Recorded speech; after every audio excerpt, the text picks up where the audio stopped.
Tension नहीं, वो रोग है, वो बीमारी है, उसके चित्त में शांति नहीं है। जब टेंशन, रोग, बीमारी में नाम के बारे में, भक्ति के बारे में तो कम पूछने के लिए आते हैं, बीमारी वाले ज़्यादा आते हैं। मैं तो जब बैठता हूँ तो एक भी ऐसा नहीं होता जो ये कहता हो कि जी मैं सुमन इतने टाइम करता हूँ, या मुझे मेरा मन लगता है, मुझे शांति मिलती है, या मेरी एकाग्रता होती है, या कभी मुझे प्रकाश या शब्द या धुन कोई सुनाई देती है, या मुझे कोई इससे लाभ मिला। नहीं, सब आते हैं, कोई सर दर्द, कोई पेट दर्द, कोई कान दर्द, कोई आंख दर्द, कोई कहता है कि और नहीं तो कुछ ना कुछ ये कहेंगे जी मुझे टेंशन है। टेंशन का नहीं पता लग गया टेंशन किस बात की है, क्यों बनी वो टेंशन। वो टेंशन यही टेंशन है। तो अपने आप को इस काम में लगाओ ना, मन को नाम में लगा दो। नाम जब तुम जपते चले जाओगे, मन खाली है, ये बड़ा शैतान है, ये डामाडोल रखता, टिकने ही नहीं देता। इसको टिकने के लिए इसको गुरु की ज्ञान के अधीन कर दो। गुरु द्वारा दिया गया नाम ऐसा अंकुश है जो इस मन को रोकता और डांटता है। तो इसलिए गुरु की बात को तो भुला देते हैं, उसको तो भूले से भी याद करते ही नहीं कि सुमन होता क्या है। नहीं, ठग ये जरूर सीख जाते हैं। आज के युग में मैं कहूँ धर्म नहीं, धर्म धंधा हो गया है। धर्म धंधा हो गया है। कोई भी ऐरा खैरा नथु खैरा, पल्ले कुछ नहीं, एक मिनट नहीं, 4 शब्द सीख लिए, एक तारा ठा के घर घर हो लिया। चलो मैं सत्संग करूंगा, तेरा सत्संग करूंगा, मैं तुम्हारे बुला लियो। ये भोले जी बुला भी लेते हैं कि भगत है ये, उसको भगत मानते हैं। और वो भगत क्या करता है, 2 शब्द गाया, चलता हुआ नोटों की गठड़ी बांध के जेब में डाल के ले जाता है। बहाना क्या लगाते हैं कि महाराज जी वो हुक्म ही मुझे है। अरे महाराज जी किसी को हुक्म नहीं देता ठगी और चोरी करने का।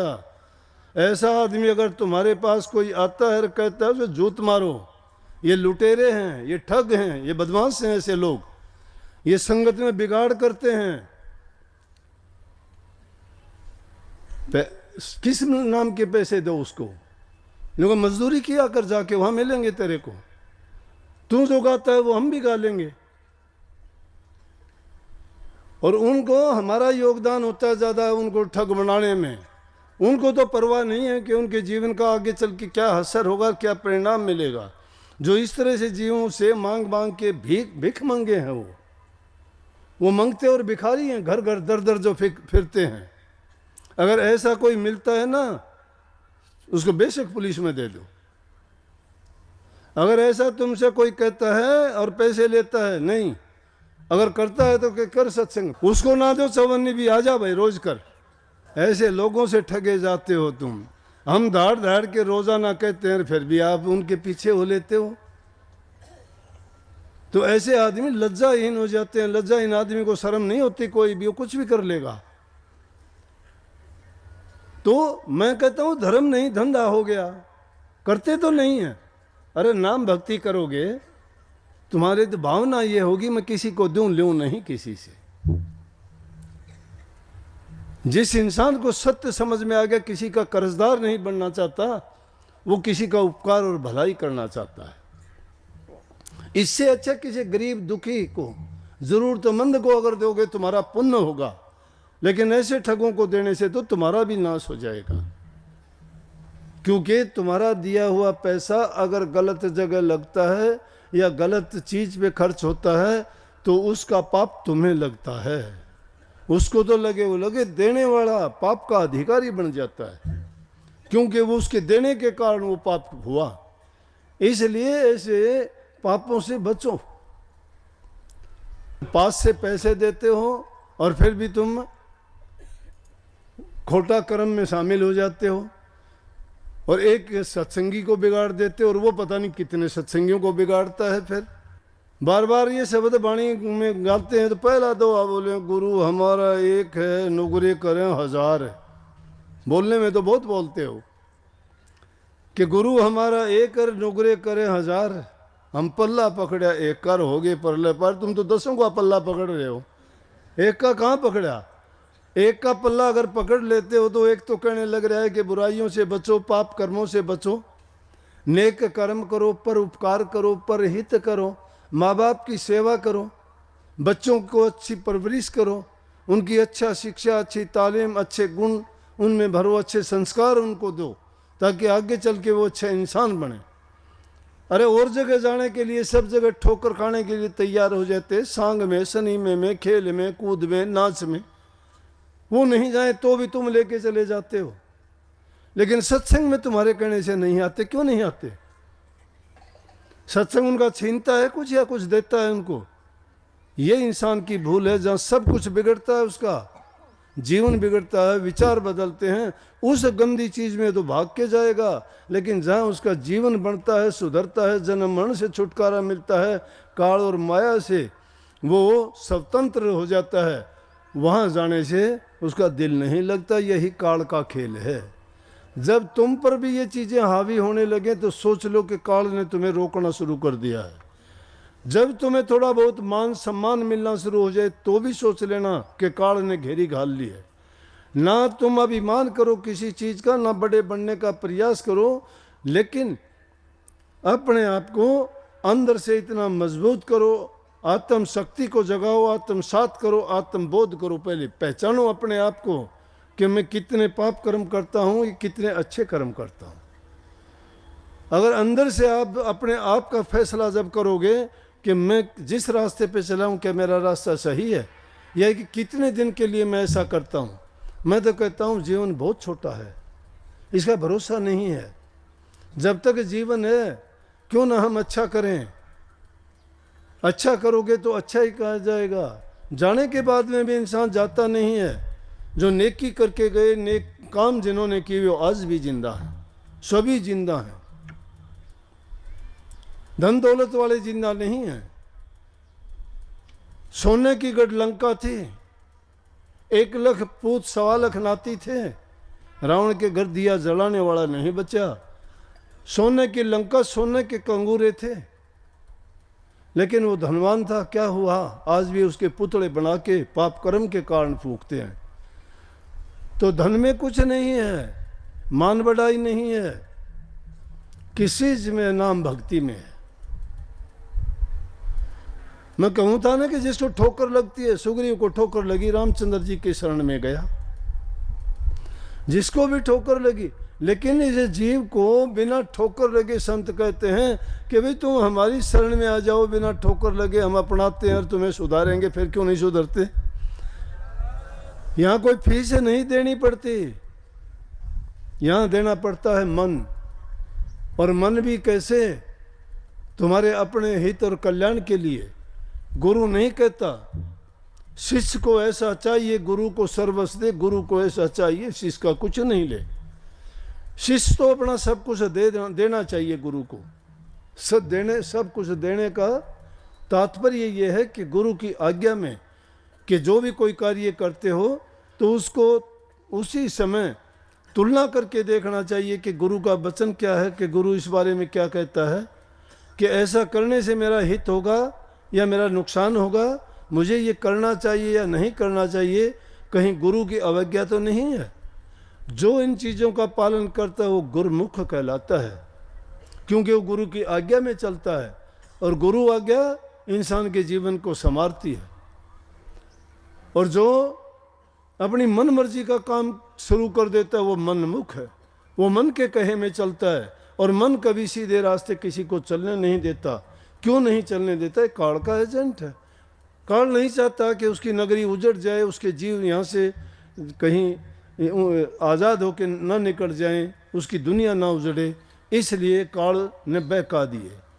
किसी को किसी चीज़ में, किसी को लोभ में, किसी को लालच में, किसी को तीर्थ में, किसी को व्रत में, किसी को पूजा में, किसी को पाठ में, किसी को और दूसरी चीज़ों में, अनेकों ऐसी चीज़ें पैदा कर दी काल ने कि जीव उसी में चक्कर काटता फिरता है, उसी को बड़ी मान लेता है। लेकिन संत जब आते हैं तब इसको बुखार चढ़ जाता है कि अब ये आगे, अब ये तो मेरी दुनिया को खाली कर देंगे। इसलिए सत्संगियों में भी काल घुस के उनकी भी बुद्धि को भ्रष्ट करता है, वो जांच लेता है। तुम्हें देखा होगा कई बार जब शेर को या जंगली जानवरों को अपने शिकार की खोज होती है ना, और उनको कोई शिकार नहीं मिलता, तो देखते हैं या तो हिरणों के झुंड के पीछे या जो जंगली गाय होती है उनके पीछे, या और दूसरे जानवर उनके पीछे, वो शेर, और वो भागते हैं, थोड़ा सा उनके पीछे भाग के देखते हैं, जो कमज़ोर होता है वो पीछे लग जाता है, उसी को पकड़ लेते हैं। वो पकड़ने के लिए नहीं भागते, पहले यूं देखते हैं कि उनमें कोई लंगड़ा हो, कोई दुखी हो, कोई बीमार हो, कोई बूढ़ा हो जो भाग नहीं चल सकता, उसको पकड़ लेंगे दाव लगा के।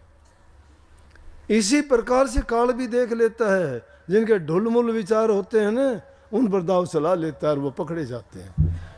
किसी दाव में फंस जाओ तो वो उनके दाव में आते ही गिर जाते हैं, कोई लोभ के बस में, कोई लालच। कितने सत्संगी आते हैं, कितने सत्संगी, कोई दिन देखोगे कि काफ़ी आगे आगे फिरेंगे, संगत के आगे भी फिरेंगे, कभी प्रसाद जमाते हैं, कभी बड़े हाथ चलाते हैं, तू यहाँ बैठ, तू वो कर, तू वो कर, दिखावा करेंगे। और तू कुछ दिन के बाद देखोगे, बोला कि ना मेरी नहीं बनी वहाँ, मन देख लिया वहाँ अच्छा था नहीं। अरे वो अच्छा नहीं था कि तू अच्छा नहीं रहा। मतलब आदमी क्यों निकलता है? अपने आप को छिपाने के लिए वो दोष दूसरों को देता है। ये नहीं कहता कि मैं अपने दाव में मर गया, अपने लालच के कारण मैं नहीं टिक पाया। तो रवि रजनी एक जगह नहीं रह सकते ना, सूर्य उदय होते ही अंधेरा भाग जाता है। इसी प्रकार से जिस इंसान के कर्म अच्छे नहीं होते, वो सत्संग, सतगुरु और नाम उसको भी अच्छे नहीं लगते। वहाँ वही टिकता है जो असल धात का होता है, जो निज घर का अपना घर बनाना चाहता है, अपनी रूह को वहाँ ले जाना चाहता है, एक कालजाल के झमेले से छूट जाना चाहता है। लेकिन जो माया के गुलाम है वो क्या करेंगे? जो अपने मन के बस की बात करते वो क्या करेंगे? जो इंद्रियों के भोगों में फंसे हुए हैं वो तो रोग होंगे, रोगी होंगे, वो सोगी होंगे। भोग भोगोगे तो रोग होंगे, रोग होंगे तो सोग लगेगा, दुख होगा। इसलिए उन भोगों को पीछे ना भागो, इंद्रियों को ना भगाओ उनके पीछे, उसके पीछे भगाओ जिसके कारण तुम्हारा सब कुछ सुधर जाएगा। वो है गुरु का नाम। ज़्यादा कुछ नहीं कर सकते, इतना कर सकते हो कि गुरु की जो जो आज्ञा मिलती है, जो जो उपदेश करते हैं, धीरे धीरे करके उनको अपनाते जाओ। मानता हूँ एक दिन में नहीं सुधार होगा, आदत पड़ी हुई है सदियों से, जन्मों से, कितने जन्मों से बिगड़े हुए हैं ये मन और हमारे ख्यालात, विचार। अपने विचारों को सुधारो धीरे धीरे करके। कही है धीरे धीरे रे मना धीरे सब कुछ होए, माड़ी सींचे सो घड़ा ऋतु आए फल होए। फल तो ऋतु आने पे ही होता। गादड़ की तावड़ में बेर को नहीं पाके भाई। गादड़ ने सोचे झाड़ी की तरफ देखा कि बेर पके नहीं अभी, वो तो टाइम होगा जब पकेंगे। टाइम आने पर हर चीज़ सही होती है। इसलिए काम अपना करो और फिर इस चीज़ की तरफ ना जाओ। परिणाम क्या है ये भी ना सोचो मुझे क्यों नहीं प्रकाश होता, ये भी ना सोचो मुझे धुन क्यों नहीं सुनाई देती, ये भी ना सोचो मुझे गुरु का नूरी रूप अंतर में क्यों नहीं प्रकट होता। ये सोचो कि ये चीज़ें जब नहीं आती हैं तो मेरे मन के शीशे पर अभी मैल जमी हुई है, अभी मेरे खोटे कर्म बाकी हैं। जब तक वो खोटे कर्म भोग नहीं लिए जाते, मन का दर्पण जब तक साफ नहीं हो जाता, तब तक आपको उसमें कुछ नज़र नहीं आएगा। लेकिन धीरे धीरे करके नाम का सुमन करते जाओगे, अरे लकड़ी पे लकड़ी घिसते जाओगे, चिंगारी पैदा होगी। टाइम लग सकता है, टाइम लग सकता है, लेकिन टाइम लगेगा। चिंगारी है, उसमें अग्नि है। इसी प्रकार से हमारे अंदर में भी मालिक बैठे हुए है। जो तिल माही तेल हर चकोंक माही आग, तेरा साईं तुझ मर जाग सके तो जाग। लेकिन उसके लिए अभ्यास करना पड़ेगा, अभ्यास करना पड़ेगा। जिस प्रकार लकड़ी को लकड़ी से घिसते रहो, घिसते रहो, घिसते रहो, चिंगारी पैदा होगी। इसीलिए उस नाम का सुमन भी उसी प्रकार से रट्टे लगाते रहो, लगाते रहो, लगाते रहो। जब उसमें से वो चिंगारी पैदा हो जाएगी, प्रकाश भी दिखाई देगा, नूरी रूप भी दिखाई देगा, शब्द भी सुनाई देगा, मन भी पवित्र हो जाएगा, जीवन भी सफल हो जाएगा, जन्म मरण के बंधन भी छूट जाएंगे और वो बूंद जाके सागर में समा जाएगी, एक में एक हो जाएगी। ना गुरु, ना चेला, ना सूरत, ना शब्द, एक अकेला रह जाएगा। लेकिन बातों से नहीं भाई, मेरी ये बातों पर ना मान लेना। ये बात कदे यूं ही सोच लोगे ये बात हम भी सीख जाओ और हम भी बोल देंगे ना। बोलने के लिए बहुत कुछ है। मैं किसी किताब की पढ़ी बातों को नहीं कहा करता। मैं आपको सच्चाई की बात जो आप लोगों से ही सुनता देखता हूँ, उन्हीं बातों को सुन के ही मैं सही रास्ते पर आपको लाना चाहता हूँ। समाज की पहले बुराइयां निकालो, और उससे भी पहले है कि अपने चरित्र को अच्छा बनाओ। और मैं तो ये कहता हूँ कि जब तुम्हें अच्छे रास्ते पे चलते हुए ये माताओं बहनों को बहुत कष्ट होता है, मेरे भी दिल को दर्द होता है। बेचारी जाके कहती हैं मेरा घरवाला शराब पीता है, सब कुछ बर्बाद कर दिया और हमें सत्संग में नहीं आने देता। छोटी छोटी बच्चियाँ आके कहती हैं कि हमारा पापा शराब पीता है और हमें सत्संग में नहीं आने देता। आज हम ये कह के आई मेरे माम्या के यहाँ जाऊँगी, क्यों इतवार का दिन है, ये भी नहीं कह सकते स्कूल जाऊँगी कॉलेज जाऊँगी। अब तो माम्या का घर बचा के उसने, वो झूठ बोल के आती हैं। अरे कहीं बुरी जगह जाती हो तो मना करो, लेकिन वो अच्छी जगह में आने से क्यों मना करता है? क्योंकि उसका रास्ता गलत है। वो अगर अच्छे रास्ते पे चल पड़े तो वो उसकी बुराई के लिए उसको टोक देंगे कि तू ऐसा क्यों करता है, फिर वो बात उसका विरोध करेंगे, वो विरोध उसको अच्छा नहीं लगेगा। इसलिए वो चाहता है कि मैं जो करता हूँ वो करता रहूँ, इनको कहीं ना जाने दूँ। इसलिए जो ये अपना जीवन सुधारना चाहते हैं, ये चाहते हैं कि हमारा परिवार सुखी रहे, हमारी संतान सुखी रहे, मेरे पति की लंबी उम्र हो, उसके लिए ये व्रत रखती हैं, पूजा करती हैं, ये जाके दुआ मांगती हैं, और जब बीमार और दुखी होता है तो उनको संभालती भी ये हैं। और उनकी क्या दशा करते हैं ये कि उनको उनके जीवन को बर्बाद कर देते हैं ऐसी चीज़ों में पड़ के। उनके गहने बेच देते हैं, उनको मारते पीटते हैं, उन पर अत्याचार करते हैं, घर का सब कुछ निकाल के ले जाते हैं। उनका चरित्र कहाँ से बनेगा, कहाँ के सदाचारी होंगे वो, कौन भक्ति का रास्ता है उनके पास? तो ऐसे लोग, जब दुख होता है ऐसे लोगों की बातों को सुन के, और देखते हो आप लोग उनको देखा करो, पता नहीं क्या का क्या बोलते, ना उनकी कोई शर्म रहती है ना लाज रहती है, लज्जाहीन हो जाते हैं वो लोग। इतनी बुराई की चीज़ों का सेवन करते क्या मिलेगा? अरे कुछ भी नहीं करते तो बुराइयों को छोड़ दो, इन विषय विकारों से बच जाओ तो भी तुम्हारा जीवन सुखी होगा, हंसते खेलते हुए नजर आओगे, जीवन में आनंद होगा। और क्या है, स्वर्ग जैसा आनंद तो तभी आ जाएगा। जहाँ सुमति वहाँ सुख नाना, जहाँ कुमति वहाँ दुख विधाना। जहाँ सुमति है, अच्छे विचार हैं, आपस में मेल जोल है, जहाँ बूढ़े बुजुर्ग की इज्जत कदर करते हो, पूजा करते हो, किसी देवता को ना पूजो, तुम्हारे माँ बाप को पूजो, अपनी सास ससुर को पूजो। वो भी आपकी तरह से जवान थे, वो भी बड़े सुंदर थे, उनमें भी बड़ी ताकत थी, बुद्धि थी, बड़ी उन्होंने अपनी ज़िंदगी में काम किए। लेकिन आज बुढ़ापे की उम्र है तो उनका शरीर भी खराब हो गया, रोग भी लग गया होगा, वो हिलने डुलने लायक भी नहीं है। बुल्ले शाह बूढ़ा हो गया, पूरी जिंदगी सत्संग किए, बड़ी बाणी बड़े गाए, अब भी उनकी कव्वालियाँ गाते हैं लोग, गांव गांव जाया करता सत्संग करने के लिए, बाणी गाया करते, मंत्र मुग्ध हो जाते थे लोग। वृद्ध अवस्था होगी, खाट में बैठा है, हाथ धोने के लिए एक बर्तन रखते थे, उसको कूजा बोलते थे। कूजा अपने मिट्टी के बर्तन को बोलते हैं। उसमें पानी रखते थे और उसको नमाज पढ़ने से पहले क्या करते थे, ये अपने हाथों को धोते हैं। वज़ू करने से पहले वज़ू करते हैं, पानी लेके कूजे से हाथों को धो के और फिर नमाज पढ़ते हैं। चाहे पानी थोड़ा ही यूं लगा लो, लेकिन उसका समझो कि हो गए साफ। तो एक वक्त आया कि बुढ़ापे की उम्र होगी, कहीं चल फिर नहीं सकता, खाट में से उठता है, बैठे बैठे सोचना पड़ता है कि कूजा कैसे उठाऊंगा। कहता है कि जिन टांगों ने बड़ी बड़ी पहाड़ियों को लांघा, बड़े बड़े देश विदेश घूमे, बड़ी यात्राएं की, आज उन पैरों ने जवाब दे दिया कि मैं अपना कूजा उठाने लायक भी नहीं रहा। तो अगर वो बुढ़ापे में इंसान की ये हालत हो जाती है तो वो सहारा देखता है, और उस वक्त में तुम उनको सख्त नज़र से देखते, उनकी मदद नहीं करते, उनकी सेवा नहीं करते, उनसे प्यार नहीं करते, तो तुम कौन से परमात्मा को मानते हो, कहाँ की पूजा करते हो, किस गुरु के पास जाते हो? मेरे पास तो ऐसा इंसान आता है तो बेशक सोच लेना उनका कोई भला नहीं होगा। हमारी शिक्षा ये है कि अपने माँ बाप, बूढ़े बुजुर्ग, सास ससुर की सेवा करो। बेशक एक दिन हमारे पास ना हो, बेशक मंदिर मस्जिद ना जाओ, बेशक नाम ना जपो, अगर तुम्हारा कल्याण नहीं हो तो फिर आके दोष मुझे देना, मैं मानूंगा, मैं आपका गुनहगार बनूंगा। सबसे बड़े देवी देवता वही हैं, यही पूजा है, उनमें भी परमात्मा है, कण कण में जिसको मानते हो उनमें बैठा हुआ है।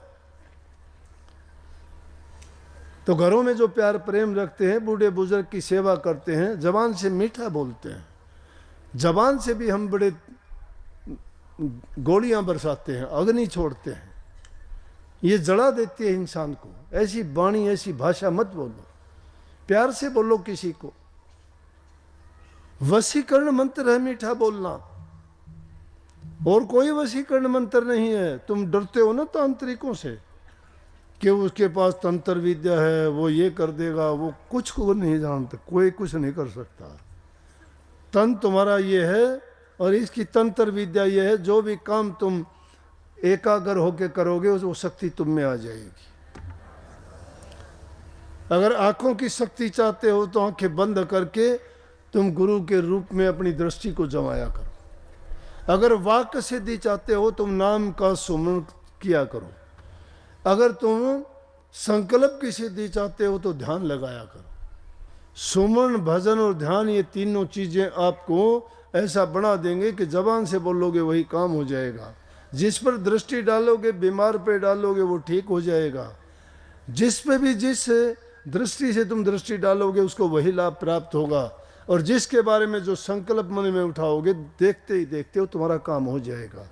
जबान से किसी को आशीर्वाद दोगे उसके सारे काम सिद्ध हो जाएंगे, लेकिन किसी पर अगर कोप भरी दृष्टि होगी तो उसका नुकसान भी कर दोगे।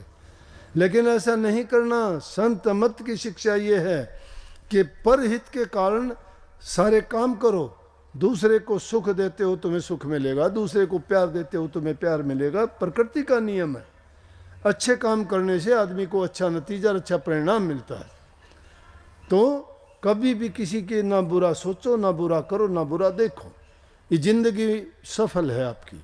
ये 3 सूत्र हैं जिंदगी के। बुरा मत देखो, बुरा मत सुनो और बुरा मत कहो।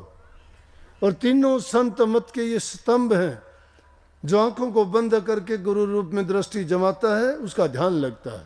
कानों को बंद करके जो बाहर की धुन आवाज़ों को छोड़ के जो शब्द धुन को सुनना चाहता है तो उसकी वो इच्छा पूरी होती है।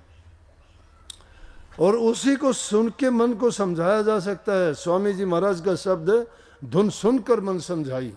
और जबान से अगर तुम अच्छा बनना चाहते हो तो इस जबान को जितना मतलब हो, जितनी जरूरत हो उतना बोलो।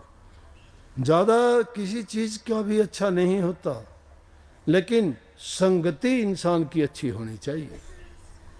इसीलिए सत्संग की महिमा है। सत्संग में सतगुरु का संग होता है। सतगुरु का संग हर प्रकार से आपको सच्चाई की ओर लेके जाएगा। आपका मन भी सच्चा, जीवन भी सच्चा, कर्म भी सच्चा, धर्म भी सच्चा और तुम्हारा जीवन भी सच्चा। ये सारी चीज़ें सच हो जाएंगी तो सचखंड के आप हकदार हो जाओगे। सचखंड का वीजा मिलेगा आपको। लेकिन सत्य का मार्ग नहीं अपनाता है, वो झूठ कपट बेईमान ठग लोगों में बैठ जाता है, उसकी बुद्धि को हर लेते हैं और वो काल के रास्ते पे चल पड़ता है। सारे उल्ट काम होंगे, कोई उसका अच्छा काम नहीं हो सकता। हमेशा उसकी नीयत बुरे काम में रहेगी। वो किसी की अच्छाई नहीं देख सकता, उसकी दृष्टि में दोष देखना हो जाएगा। कभी भी किसी के दोष ना देखो। तुम्हारा कोई बुरा करता है, बुरा मत मानने दो, उसको करने दो। कुछ दिन में तुम देखोगे तुम्हारा नहीं उसका बुरा हो गया। क्यों? आपने उसको मंजूर ही नहीं किया। बुराई देखो तो खुद की देखा करो। महापुरुषों ने कहा कि बुरा जो देखण मैं चला तो बुरा न मिले कोई, जो तन खोजू आपड़ा तो मुझसे बुरा ना कोई। बुराई देखते हो अपनी देख लिया करो। इन बातों में क्या मिलेगा? ये भी उसके पास स्कूटर है, मोटरसाइकिल है, वो आजकल हवा में बात करता है, ये क्या मिलेगा? तुम अपनी, तुझे पराई क्या पड़ी, अपनी आप नमेड़ दूसरों को देख के मत जड़ा करो। मक्खी की तरह भिन्न भिन्न ना किया करो। चुन चुन के अच्छी बातों को अपनाया करो। अच्छे गुण आप में ले आओ, बुराइयों को एक एक करके त्यागते चलो। जबान की सच्चाई इंसान को संवार देती है, संग सुधारता है। अगर कहोगे कि कोई दुष्ट आदमी पीछे ही पड़ जाए तो ये मानता हूँ दुष्ट आदमी दुष्टता नहीं छोड़ेगा, कितने ही समझा लो, क्योंकि उसके कर्म में होता है ये शामिल। और ऐसे वो अच्छी योनि से आए हुए जीव नहीं होते। जब एक दुष्ट आदमी अपनी दुष्टता नहीं छोड़ता तो आप अपना अच्छापन क्यों छोड़ते हो? जब एक दुष्ट आदमी दुष्टता करता है तुम भी अच्छा बनना छोड़ा करो, उसको करने दीजिए। दो चीज़ों को के जवाब नहीं देना चाहिए। न्यों गई कहते को कह जान दे, गुरु की सीख तू ले। गुरु की सीख, गुरु की शिक्षा, गुरु का उपदेश। कहते को कह जान दो, तुम्हें कोई कह जाए ना, कह देने दो उसको। हाँ बोल, जो कहता है उसको हंस के टालो कि उसको बोलने दीजिए। कहते, कबीर साहब कहते, मैं नहीं कहता, कहते को कह जान दे, गुरु की सीख तू ले। साकेत जन और कुकरा, इनको मुड़ जवाब ना दे। कुत्ते ने और दुष्ट आदमी को जवाब उल्टा दिए रे फंसे। कुत्ते ने उल्टा जवाब दोगे, दूना भो भो करेगा, पीछे लग लेगा, समझ गए। लेकिन और दुष्ट आदमी को अगर दोगे तो तुम्हें हजार तरह तंग करेगा वो फिर। इसलिए अच्छी बात यह है कि संतों ने कही कि बोलन नालों चुप चंगेरा, चुप भी सो सो पड़दा। शाह मंसूर ने एक सच आख्या, ओ सोड़ी ते चढ़दा। सच बोला मंसूर ने, सोड़ी ऊपर चढ़ा दिया। इससे अच्छा एक है चुप सो सुख। चुप रखो, उसने कहने की जरूरत ही नहीं है, उसका भार उसी पर छोड़ दो, उसके नीचे दब के खुद ही उसका इलाज हो जाएगा। तुम मुड़ के जवाब ना दो, अगर दोगे तो कबीर साहब कहते आवत गाड़ी एक है तो उल्टत हो तो अनेक। कहें कबीर ना उल्टी हुआ एक की एक। अगर उल्टोगे तो घनी गाली बन जाएंगी, वो ना उल्टोगे तो एक की एक रहे।